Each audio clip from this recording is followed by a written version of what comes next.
ভূখণ্ডকে সুরক্ষিত করে রাখার জন্য কেন্দ্রীয় সরকার কোটি কোটি টাকা খরচ করে সীমান্তে কাঁটাতারের বেড়া বসিয়েছে।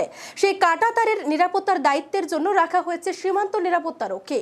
কিন্তু তারপরেও অবাধে অনুপ্রবেশকারীরা ত্রিপুরার বিভিন্ন সীমান্ত দিয়ে প্রবেশ করছে, কিন্তু এইসব অনুপ্রবেশের কোনো খবর নেই সীমান্ত রক্ষীর কাছে বলে অভিযোগ। অবৈধভাবে ভারতীয় ভূখণ্ডে অনুপ্রবেশকারী 3 জন বাংলাদেশিদের মঙ্গলবার রাতে তাদের উত্তর জেলার ধর্মনগর রেলওয়ে স্টেশন থেকে আটক করেছে গভর্নমেন্ট রেলওয়ে পুলিশ তথা জিআরপি।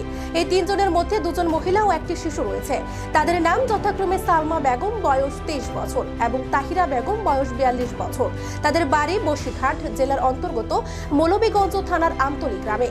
এদিন রাতে জিআরপি তাদের ধর্মনগর থানার হাতে হস্তান্তর করে।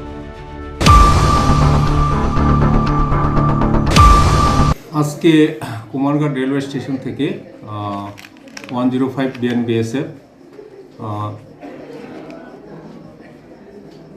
2 জন বাংলাদেশি ফিমেল আর 1 জন ইন্ডিয়ানকে আটক করেছে। আর দুপুরের দিকে তারপরে তারা এক্ষণে এসে তারা আমাদের প্রডিউস করেছে কমপ্লেন সহ। তাদের নাম হলো সালমা বেগম একজন, আর তাহিরা আর আরেকজন হলো সাবিনা, ওনার বয়স 5 বছর। আর আরেকজন ইন্ডিয়ান হলো রঞ্জিত দত্ত। রঞ্জিত দত্ত হলো ইন্ডিয়ান। ও কি বর্ডারটাও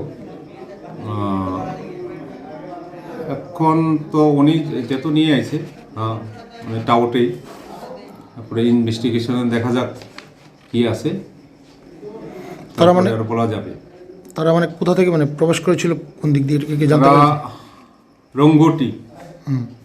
রঙ্গটি ইরানি পিএসের সাইডে পড়ে, আন্ডারে পড়ে। সেদিক দিয়ে ভারতে প্রবেশ করেছিল। হ্যাঁ, ওই দিক দিয়ে ভারতে প্রবেশ করেছিল।